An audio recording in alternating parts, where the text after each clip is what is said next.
Today we're going to be talking about this fascination with the brain and the brain in society and how everybody thinks that everything has to do with the brain. So, it feels like these days everything gets pinned on the brain. Your feelings, your thoughts, your behavior, even the direction of your whole life.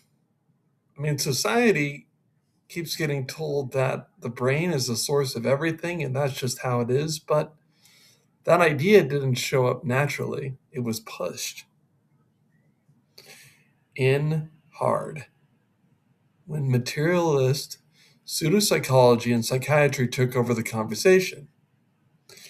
Now, before all that, the original meaning of psychology was the study of the spirit, and psychiatry was healing of the spirit. And from my own study and from receiving and giving Scientology counseling, I found that Scientology brings those words back to what they originally meant. It puts the focus on you, the being, not just the machinery you're operating.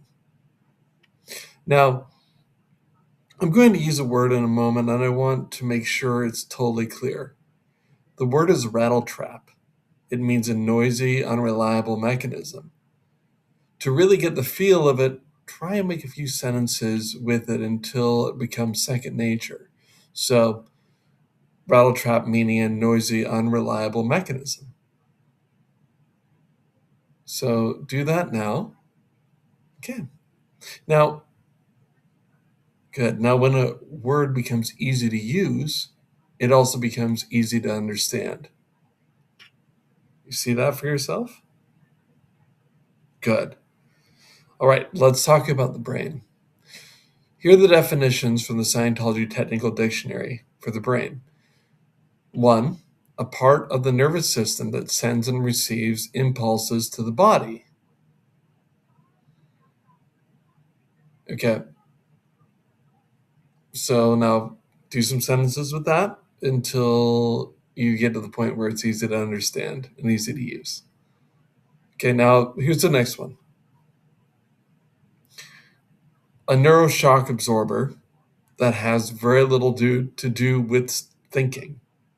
I'll give that to you again. A neuroshock absorber, it has very little to do with thinking.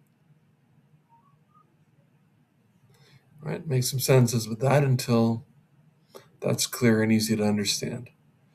Good.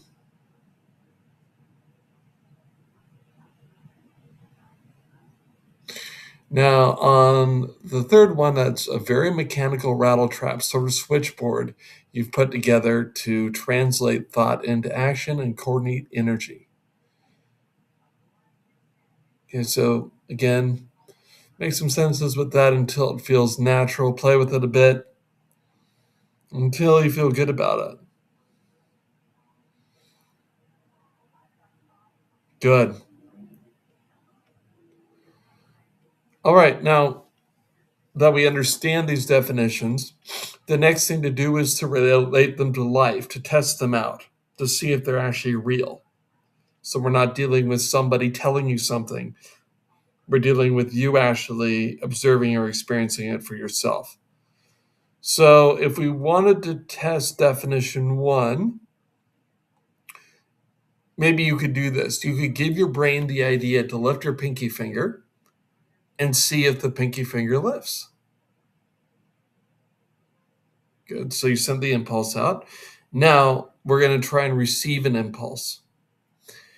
Then put your pinky finger back down and notice whether your brain received the sensation of touch. All right, that's definition 1 in action. For definition 2, let's try this out. You could lightly bump your elbow on a table, not enough to hurt yourself, just enough to feel it, and notice whether the brain acts like a shock absorber. Okay, so try that now.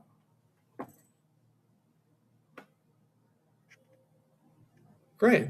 Now, for definition 3, try this. First, just know what 2 plus 2 is. Good. That's you. Then separately, make your brain figure out what 3 plus 3 is. Notice which one feels smooth and which one feels like a clunky thrown together rattle trap. From exercises like these, you can start to see for yourself what has more power, you, the being, or the brain, the mechanism. And you can get a clear sense of what the brain actually does and what it doesn't do. Well, I hope you like this little learning process. There's a video and a course linked below if you want to go deeper and understand how to learn in this way a bit more. And if you want to talk to me about any of this, feel free to reach out to me by email. That's the best.